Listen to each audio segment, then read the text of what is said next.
Es ist Dienstag, der 2. April 2019.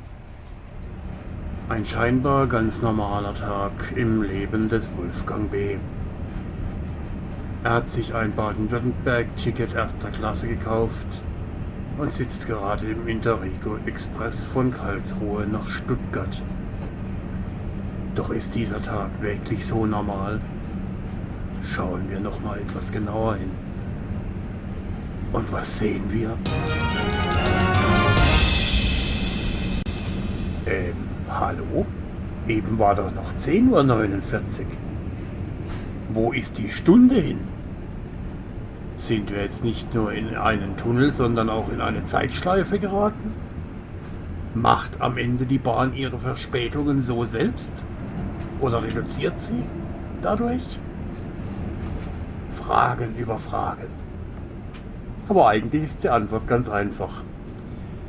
Das Uhrzeitsystem in den Fahrzeugen der Bahn arbeitet mit GPS-Unterstützung. Über diese Satelliten wird auch die Uhrzeit mit übertragen. Nun hat man aber bekanntermaßen im Tunnel keinen Satellitenempfang, sondern hier holt sich das System die Uhrzeit aus dem normalen Funksystem, das sowieso im Tunnel installiert ist. Und dieses war scheinbar noch nicht auf Sommerzeit umgestellt. Denn Dienstag, der 2.4., war der erste Dienstag nach der Zeitumstellung auf die Sommerzeit.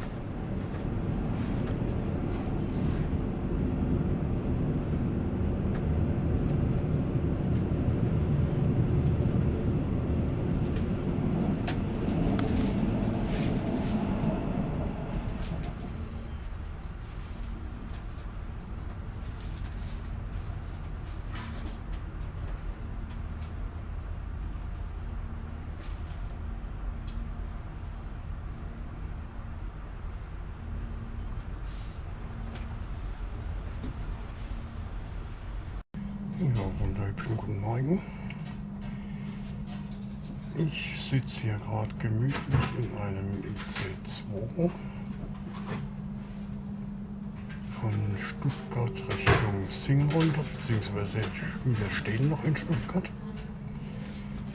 Jo, ich mache einen kleinen Ausflug an den Bodensee runter. Aus dem ersten Zug habt ihr ja schon eine Kleinigkeit gesehen. Und jetzt will ich mal gucken, dass ich hier bei der Ausfahrt aus Stuttgart raus diesen Panoramablick über Stuttgart drüber einfangen kann. Ich habe mir extra einen Platz auf der linken Seite in Fahrtrichtung gesucht. Ja, und dann schauen wir mal. Und ansonsten, ja, wir singen unten vielleicht mal ein paar Schweizer Loks erwischen. Mal schauen, was sich ergibt. Hier nun also einige Aufnahmen von der Gäubahn aus über den Stuttgarter Talkessel, in dem man schön die Stuttgarter Innenstadt erkennt. Diese Aufnahmen können nur noch gemacht werden, solange noch die Arbeiten zum Tiefbahnhof Stuttgart 21 laufen. Denn wenn dieser mal fertig ist, soll auf dieser Strecke kein Personenverkehr mehr rollen. Hier sind dann nur noch Güterzüge anzutreffen, die von Singen aus über die Gäubahn in Richtung Stuttgart Rangierbahnhof wollen.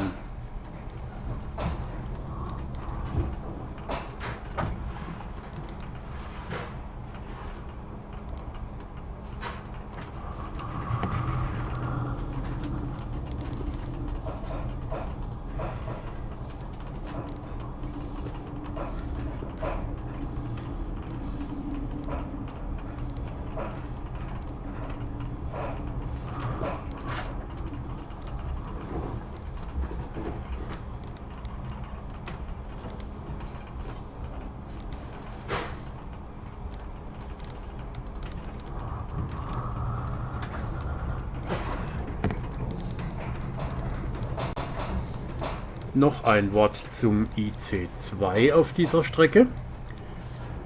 Dieser ist nämlich nach der Zeitschleife zwischen Karlsruhe und Stuttgart das zweite Kuriosum auf diesem Ausflug. Der IC2 zwischen Stuttgart und Singen rollt im Fahrplan eines Regionalexpress und darf daher mit ganz normalen Nahverkehrstickets benutzt werden. Gleichzeitig ist er aber Teil einer Verbindung von Stuttgart nach Zürich, die im Stundentakt vereinbart ist.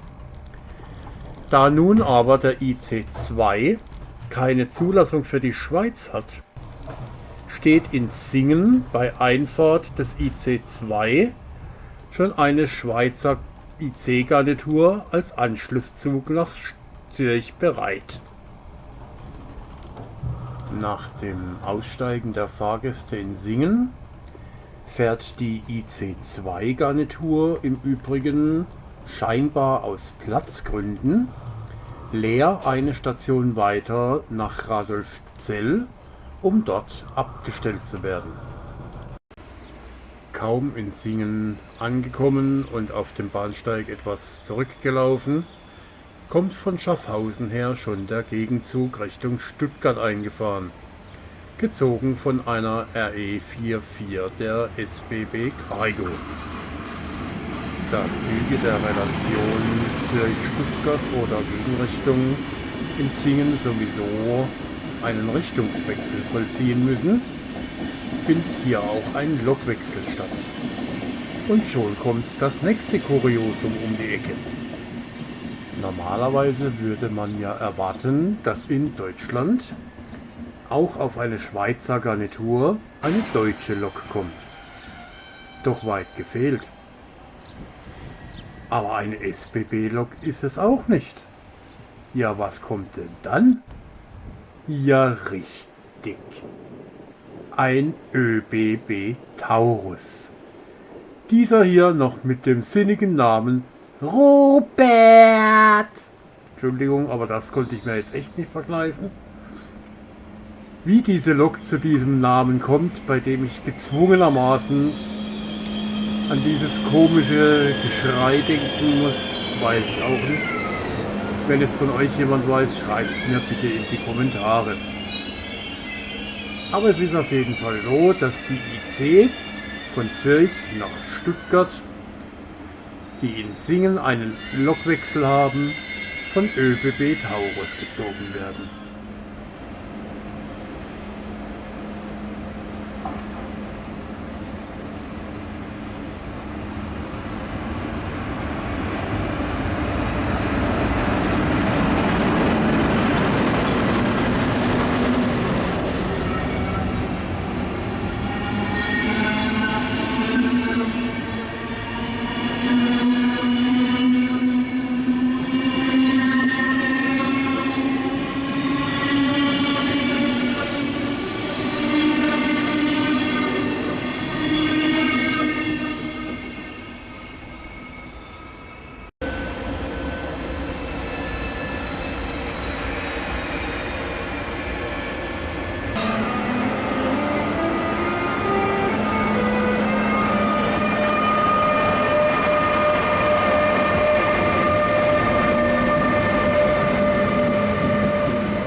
Industrie.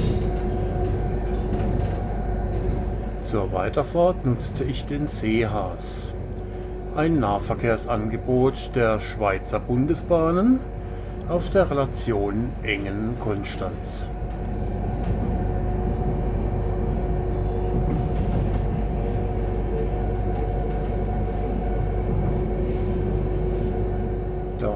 Schweiz mit dem Lkw-Verkehr deutlich restriktiver umgegangen wird als in Deutschland und Singen auch verkehrstechnisch über die Autobahn 81 gut erreichbar ist, befindet sich hier auch ein sogenanntes Hupac-Terminal für den kombinierten Ladungsverkehr.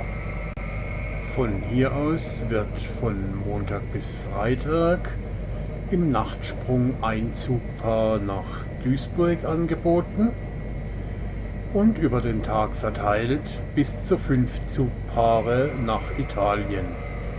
Von diesen 5 Zugpaaren fahren 3 nach Gallarate, etwas nordwestlich von Mailand. Die anderen beiden fahren nach Brescia, was in der Nähe von Bergamo und somit etwas östlich von Mailand liegt.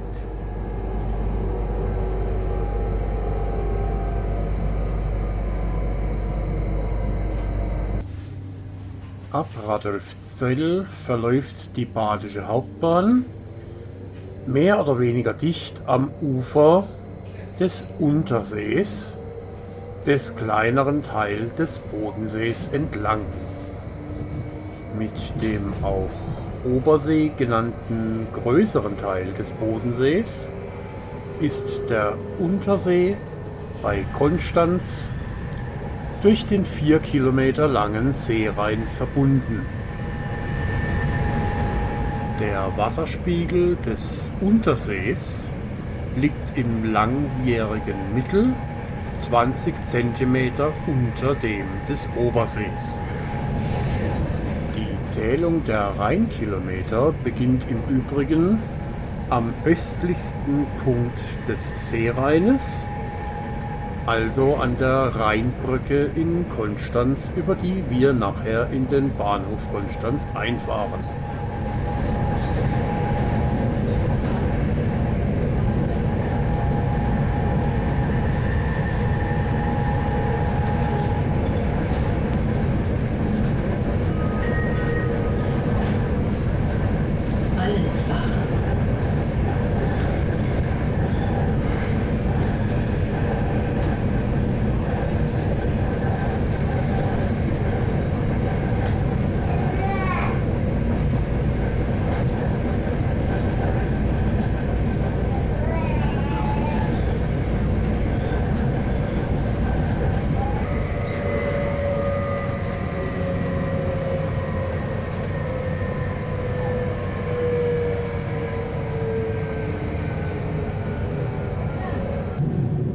Schon sind wir in Konstanz angekommen und es geht mit Blick Richtung Seerhein über die Rheinbrücke.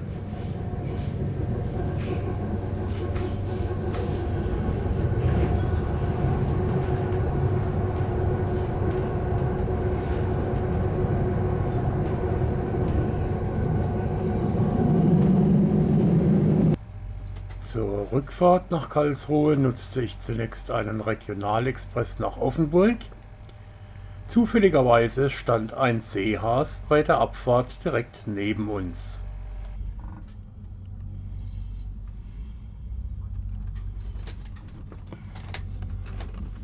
Nach einem kurzen Blick auf den Konstanzer Hafen folgt das weltbekannte Konstanzer Konzil. Kurz darauf überqueren wir abermals die Rheinbrücke, diesmal mit Blick Richtung Obersee.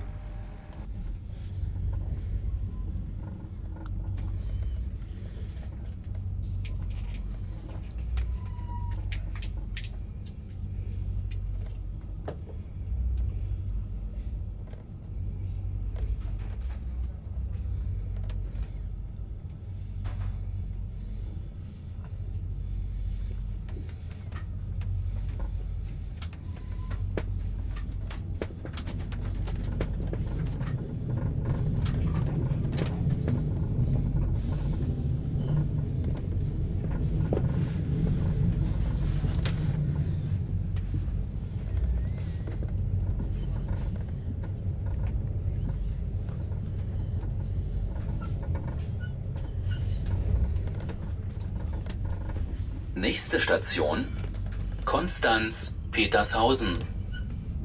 Ausstieg in Fahrtrichtung links. In zügiger Fahrt geht es weiter über Donaueschingen nach Villingen. Früher eine Hochburg der Großdiesellokomotiven der Baureihe V200. Das einzige, was aus dieser Zeit noch geblieben ist, sind die Formsignale.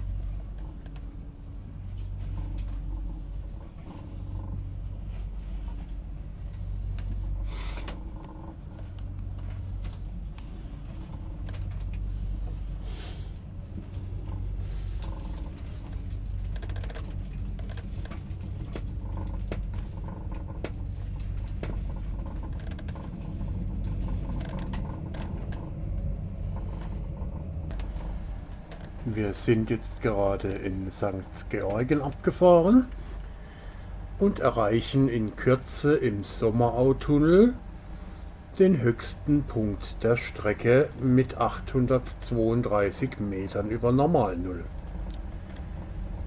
Von dort bis Hausach beträgt der Höhenunterschied über 560 Meter.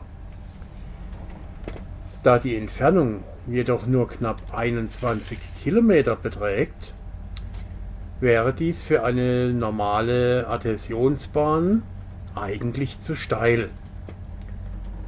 Deshalb kam der geniale Erbauer der Badischen Schwarzwaldbahn, Robert Gerwig, auf die Idee, mit Kehrschleifen und Tunneln die Strecke von 21 Kilometer Luftlinie auf 38 Kilometer Streckenlänge zu verlängern. Durch diese geniale Idee gelang es, die Steigungsstrecken auf 20 bis 25 Promille zu begrenzen. Auf der gesamten Steigungsstrecke von Hornberg bis Sommerau gilt mit Ausnahme des Bahnhofs Triberg eine Höchstgeschwindigkeit von 70 km/h. Hier am ehemaligen Bahnhof Sommerau besteht zwar noch nicht mal mehr ein Haltepunkt, dafür wird immerhin die Strecke vom Unterwerk Sommerau mit Strom versorgt. Seit einiger Zeit ist die Schwarzwaldbahn in ihrer Sachgesamtheit im Übrigen ein Kulturdenkmal des Landes Baden-Württemberg.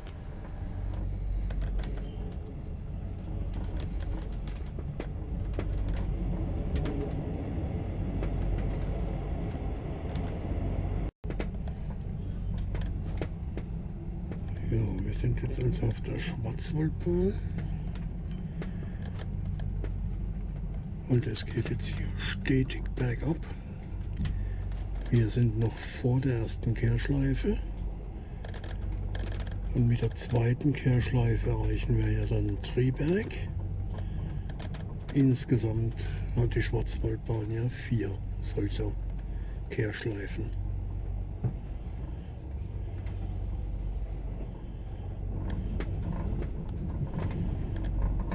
Irgendwo hier in der Gegend kann man angeblich auch ein ehemaliges Bahnwärterhaus mieten, so als Wochenend- oder Ferienhaus. Aber wo genau, habe ich leider noch nicht rausgekriegt.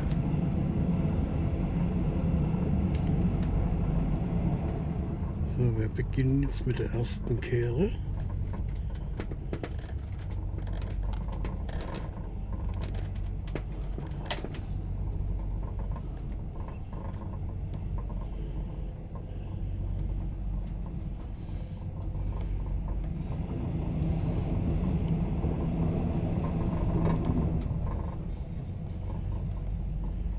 Das war jetzt gerade der zweite Seelenwaldtunnel, wenn es jemand auf der Karte verfolgen möchte.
3 Bahnen und zum 4 Nächste Station Bahnenblick. Triberg.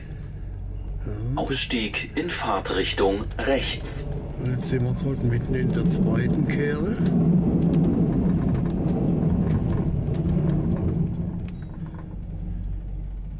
Und sind jetzt quasi schon am Bahnhof Triberg, wo wir die zweite Kehrschleife beendet haben.